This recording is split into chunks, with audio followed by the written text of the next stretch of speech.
ఓం హర హర మహదేవ శంభో శంకర. ఓం నమశివాయ. కార్తీక పురాణం 21 అధ్యాయం. పురంజయుడు కార్తీక ప్రభావం నిరుంగుట.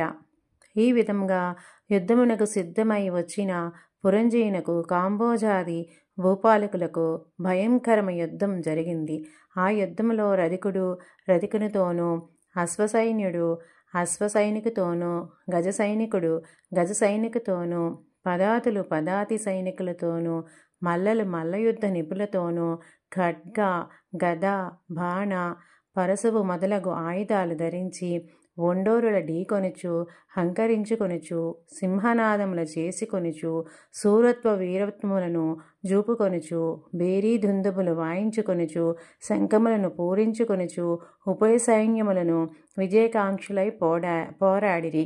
ఆ రణభూమినందు చూచినను విరిగిన రథపు గుట్టలు, తెగిన ముండములు, తొండలు, తలలు, చేతులు, హాహాకారములతో దీనావస్థలో వినిపిస్తున్న ఆక్రందనలు, పర్వతాల వలె పడియున్న ఏనుగుల గుర్రముల కళేబారల దృశ్యములే.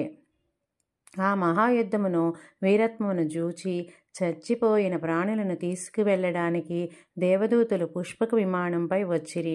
అటువంటి భయంకరమైన యుద్ధం సూర్యాస్తమయం వరకు జరిగినది.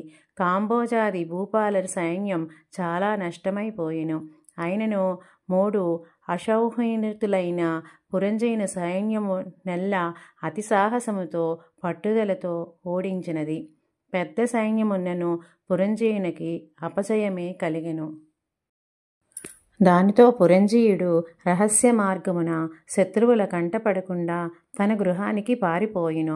బలోపేతులైన శత్రురాజులు రాజ్యమును ఆక్రమించుకున్నారు. పురంజయుడు విచారముతో సిగ్గుతో దుఃఖించుచుండెను. ఆ సమయములో వశిష్ఠులు వచ్చి పురంజయుని ఊరడించి, రాజా, మొన్నొకసారి నీ వద్దకు వచ్చి తిని నీవు ధర్మాన్ని తప్పినావు. నీవు చేస్తున్న దురాచారాలకు అంతులేదు. ఇకనైను సన్మార్గుడివై ఉండమని హెచ్చరించి తిని, అప్పుడు నా మాట వినలేదు. నీవు భగవంతుని సేవింపక అధర్మ ప్రవర్తుడివై ఉన్నందుననే ఈ యుద్ధమును ఓడి రాజ్యమును శత్రువులకు అప్పగించితివి.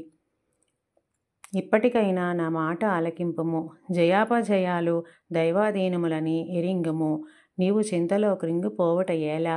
శత్రురాజులను యుద్ధములో జయించి నీ రాజ్యమును నీవు తిరిగి పొందవలనన్న తలంపు కలదేని? నా హితోపదేశం ఆలకింపుము. ఇది కార్తీక మాసం. రేపు కృత్తికా నక్షత్రముతో కూడిన పౌర్ణమిగాన స్నాన జపాది నిత్యకర్మలాచరించి దేవాలయమునకు వెళ్ళి దేవుని సన్నిధిని దీపారాధనము చేసి భగవన్నామ స్మరణ చేయుచు నాట్యము చేయుము. ఇట్లు అర్పించినచో నీకు పుత్ర సంతతి కలుగుతుంది. అంతే కాదు, శ్రీమన్నారాయణ సేవించుట వలన శ్రీహరి మిక్కిలి సంతోషమంది నీ శత్రువులను దునుమగుటకు నీకు చక్రాయుధము కూడా ప్రసాదించును. కనుక రేపు అట్లు చేసిన ఎడల పోగొట్టుకున్న రాజ్యమును తిరిగి పొందగలవు. నీవు అధర్మ ప్రవర్తుడవై దుష్ట సహవాసం చేయుట చేతగదా నీకు అపజయం కలిగినది.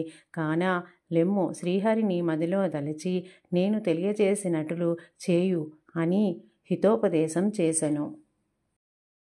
అపవిత్రః పవిత్రవానావస్థాన్ గతోపివా యః స్మరే పుండరీకాక్షం సబాహ్యాభ్యంతరశుచిః. ఇట్లు స్కాంద పురాణాంతర్గత వశిష్ఠ ప్రోక్త కార్తీక మాహాత్మ్యమందలి 21 అధ్యాయం సమాప్తః.